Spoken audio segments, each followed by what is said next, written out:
మేషరాశి ప్రేక్షకులకు స్వాగతం. అశ్విని నక్షత్రం 4 పాదాలు, భరణి నక్షత్రం 4 పాదాలు, అలానే కృతికా నక్షత్రం 1వ పాదం ఈ మేషరాశి కింద వస్తుంది.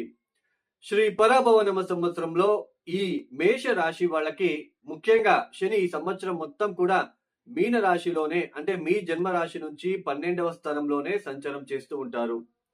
ఇక రాహు కేతులు ఇద్దరు కూడా ఈ సంవత్సరం చివరి వరకు, అంటే డిసెంబర్ 5వ తేదీ వరకు కూడా రాహు కేతు రాశి పరివర్తన ఉండదు. రాహు యాజ్ ఇట్ ఈజ్ కుంభంలోను, కేతు యాజ్ ఇట్ ఈజ్ సింహరాశిలోను సంచారం చేస్తూ ఉంటారు. అయితే డిసెంబర్ 5వ తేదీ తర్వాత రాహు మకరంలోకి ప్రవేశిస్తారు, కేతు కర్కాటక రాశిలోకి ప్రవేశిస్తారు. అంటే మీ జన్మరాశి నుంచి చతుర్థ స్థానంలోకి కేతువు, అలానే దశమ స్థానంలోకి రాహు. ఇక గురువు జూన్ 1వ తేదీ నుంచి ఆయన, అంటే జూన్ 1వ తేదీ వరకు మిథున రాశిలో సంచారము, జూన్ 1వ తేదీ నుంచి కర్కాటక రాశిలోకి ప్రవేశిస్తున్నారు. జూన్ 1వ తేదీ నుంచి అక్టోబర్ 31వ తేదీ వరకు కర్కాటక రాశిలో సంచారం చేసి అక్టోబర్ 31వ తేదీ సింహ రాశిలోకి ప్రవేశిస్తున్నారు. అక్కడ కొద్ది రోజులు సంచారం చేసి సంవత్సరం చివరిలో మళ్ళీ వక్రించి మళ్ళా కర్కాటక రాశిలోకే ప్రవేశిస్తున్నారు. ఈ గ్రహ సంచార రీత్యా మేషరాశి వాళ్ళకి, మేషరాశి ప్రేక్షకులకు ఒక ముఖ్యమైన గమనిక. గోచారం ద్వారా గురుబలము, శని బలము, ఆదాయ వ్యయ ఫలాలు, అలానే రాహు కేతు బలాలని మనం చెప్పుకుంటూ ఉంటాం. ఒక రాశికి సంవత్సరం గురుబలం ఉంటే వచ్చే సంవత్సరం గురుబలం ఉండదు. అలానే కొంతమంది చెప్తూ ఉంటారు, మాకు ఏళ్ళనాటి శని అయిపోయింది, లేదా అష్టమ శని అయిపోయిందని చెప్తున్నారు, లేదా అర్ధాష్టమ శని అయిపోయిందని చెప్తున్నారు, అయినా మాకు మంచి జరగట్లేదు అని. ఈ గోచారంలో ఉంటున్న గురుబలము, శని బలము, ఆదాయ వ్యయ ఫలాల వలనే మన జీవితంలో అన్నీ జరగవు.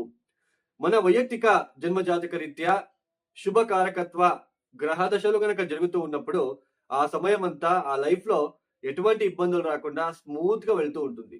ఆ సమయంలో గనక గురుబలం వస్తే ఇంకా కొద్దిగా రెట్టింపు ఫలితాలు, కాస్త ఇంకా కొంచెం ఎక్కువ ఫలితాలు, ఎక్కువ శుభ ఫలితాలని మనం పొందుకుంటాం. ఆ సమయంలో గురుబలం లేకపోయినా కూడా ఆ జాతకుడు శుభ ఫలితాలనే పొందుకుంటూ వెళ్తూ ఉంటాడు. అదే మన జన్మజాతక రీత్యా పాప గ్రహాల దశాభుక్తులు జరుగుతూ ఉన్నప్పుడు ఆ జాతకుడు ఆ సమయం అంతా కూడా చాలా స్ట్రగల్స్ ఫేస్ చేస్తూ, ఇబ్బందికి గురి అవుతూ, లైఫ్ అనేది చాలా గందరగోళ పరిస్థితి ఎదుర్కొంటూ వెళ్తూ ఉంటాడు. ఆ సమయంలో కనుక గోచారం ద్వారా ఈ గురుబలం వస్తే అప్పుడు కాస్త ఆ గురుబలం ఉన్నన్ని రోజులు ఊపిరి పీల్చుకోగలుగుతాడు. అంటే గోచరంలో ఉంటున్న గురుబలము, శని బలము, ఆదాయ వ్యయ ఫలాల వలన మేజర్ గా అన్ని కూడా మన జీవితంలో జరగవు.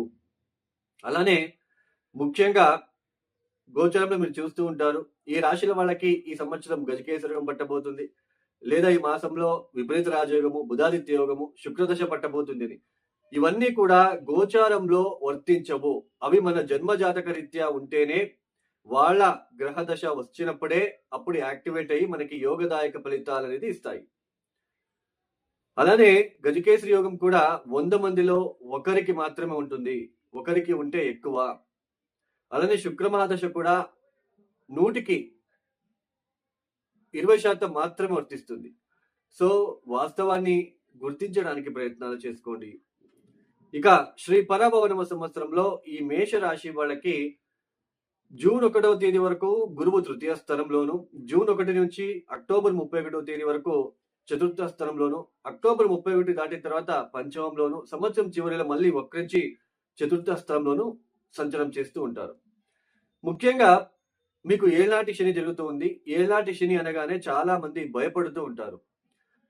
ముఖ్యంగా 12వ స్థానంలోకి, అంటే మీ జన్మరాశి నుంచి 12వ స్థానంలోకి శని ఒక పరిభ్రమణ, అంటే శని సంచారం జరుగుతూ ఉంది.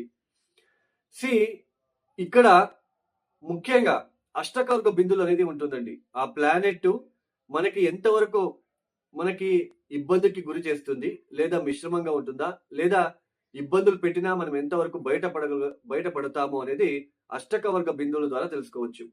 0, 1, 2 గనక ఇచ్చి ఉంటే ఆ ఒక శని ఒక ఇబ్బందులు చాలా ఎక్కువగా ఉంటాయి. శని ఇచ్చే ఇబ్బందులు కావచ్చు, డిస్టర్బెన్సెస్ కావచ్చు. అలానే అష్టకవర్గ బిందులు గనక 4, 5, 6 గనక ఇచ్చి ఉంటే ఆ ఇబ్బందులు వచ్చినప్పటికీ కూడా వాటి నుంచి బయటపడతామని అర్థం. 12వ స్థానంలోకి శని సంచారం అనేది ముఖ్యంగా ఈ మేషరాశి వాళ్ళకి రోజువారీ కార్యక్రమంలో ఆకస్మిక మార్పులు అనేది చూస్తూ ఉంటారు మీరు. అంటే రాత్రిపూట తొందరగా పడుకొని, పొద్దున తొందరగా లేచి పూజలు, పునస్కారాలు చేసుకుంటున్న వాళ్ళు కూడా ఈ సమయంలో లేట్ నైట్ అంటే రాత్రిపూట నిద్ర పట్టకపోవడము, లేట్‌గా పడుకోవడము, అలానే పొద్దున తొందరగా లేవలేకపోవడము, పూజలు పునస్కారాల మీద ఇంట్రెస్ట్ తగ్గడము, అలానే శారీరకంగా బద్ధకం ఫీల్ అవ్వడము, అలానే ఉద్యోగం చేసే చోటు ఆకస్మిక బదిలీలు, ఆకస్మికంగా ఉద్యోగం చేసే చోటు రహస్య శత్రువులు పొంచి ఉంటారు ఈ సమయంలో. అలానే ఆరోగ్యరీత్యా చాలా ఒడిదుడుకులు, అలానే ఎక్కువ నిద్ర అనేది పట్టకపోవడం అనేది మీరు ఫీల్ అవుతూ ఉంటారు ఈ సమయంలో.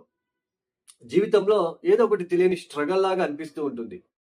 శని ఒక దృష్టి కుటుంబ స్థానం మీద పడుతుంది. ఈ సమయంలో గురువు తృతీయ, చతుర్థ స్థలంలో సంచారం చేయడం అనేది కుటుంబ వ్యక్తుల సహాయ సహకారాలు అందకపోవడము, సోదరులతో విభేదాలు, ఎక్కువ శాతం ప్రయాణాలు చేయాల్సిన ప్రమేయం ఏర్పడుతూ ఉంటుంది. అలానే ముఖ్యంగా చాలా ఎఫర్ట్ పెడితే గానీ ఆ పని పూర్తి కాదండి. ప్రతి పనిలో కూడా విఘ్నాలు ఎదురవుతూ ఉంటాయి ఈ ఒక సమయంలో.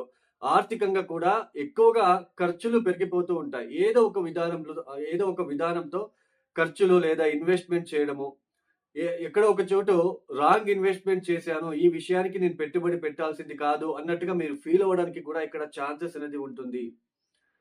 ఉన్న డబ్బు అంతా కూడా ఖర్చు అవ్వడం లాంటిది లేదా ఏదైనా విషయంలో పెట్టుబడి పెట్టడం లాంటిది కనిపిస్తూ ఉంటుంది.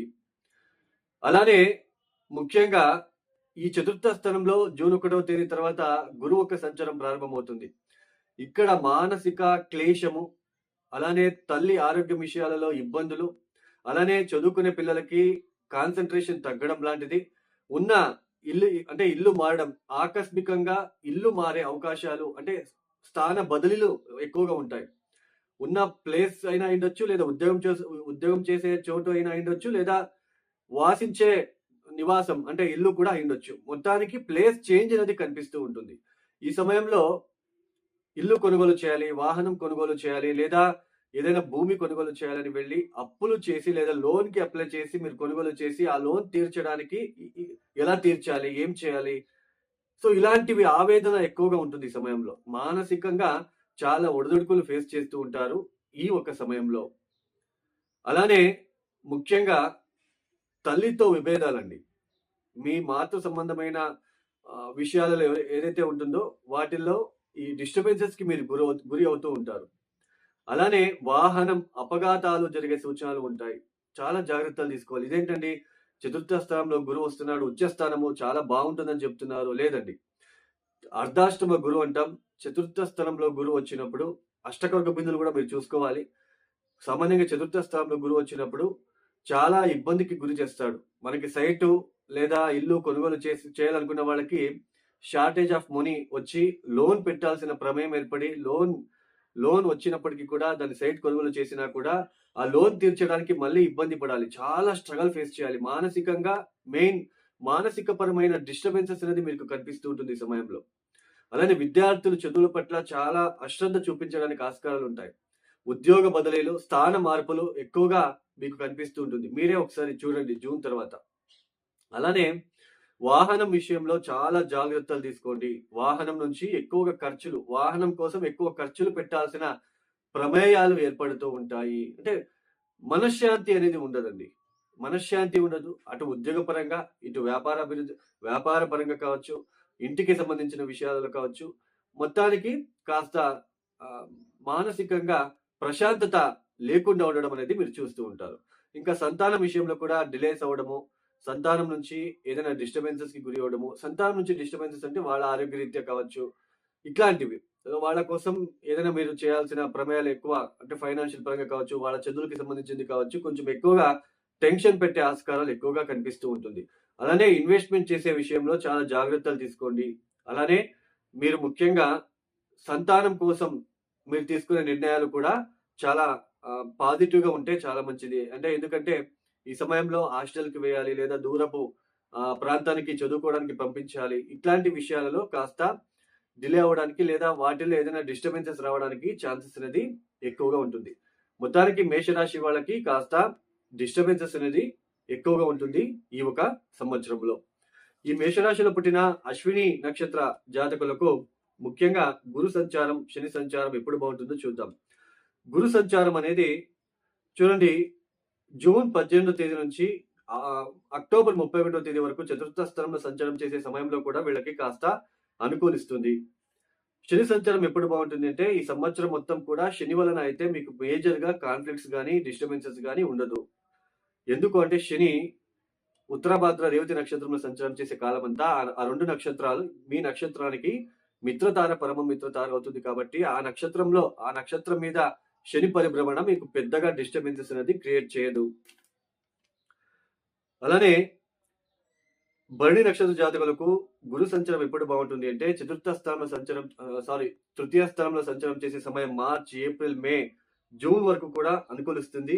అలానే ఆగస్టు 19వ తేదీ తర్వాత మళ్ళీ మీకు అనుకూలిస్తుంది, అంటే నవంబర్ ఎండింగ్ వరకు.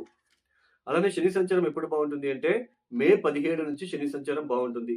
అలానే కృతికా నక్షత్రం 1వ పాద జాతకులకు గురు సంచారం అనేది జూన్ 18 నుంచి ఆగస్ట్ 19, అలానే అక్టోబర్ 31వ తేదీ నుంచి నవంబర్ ఎండింగ్ వరకు, నవంబర్ చివరి వరకు చాలా అనుకూలతలు ఏర్పడతాయి. శని సంచారం ఎప్పుడు బాగుంటుంది అంటే మే 17 వరకు మాత్రమే శని సంచారం బాగుంటుంది. మే 17 దాటిన తర్వాత శని సంచారం అంతగా అనుకూలించదు. మేషరాశిలో పుట్టిన స్త్రీ పురుషులు అన్ని నక్షత్రం వాళ్ళు కూడా మృత్యుంజయ ఆరాధన, కాలభైరవ ఆరాధన ఎంత చేస్తే మీకు అంత మంచిది. ఎవరైతే ఈ వీడియో చూస్తున్నారో నచ్చితేనే లైక్ చేయండి, షేర్ చేయండి, సబ్స్క్రైబ్ చేసుకోండి. సర్వే జనం సుఖినో భవంతు. ధన్యవాదములు. జై శ్రీరామ్.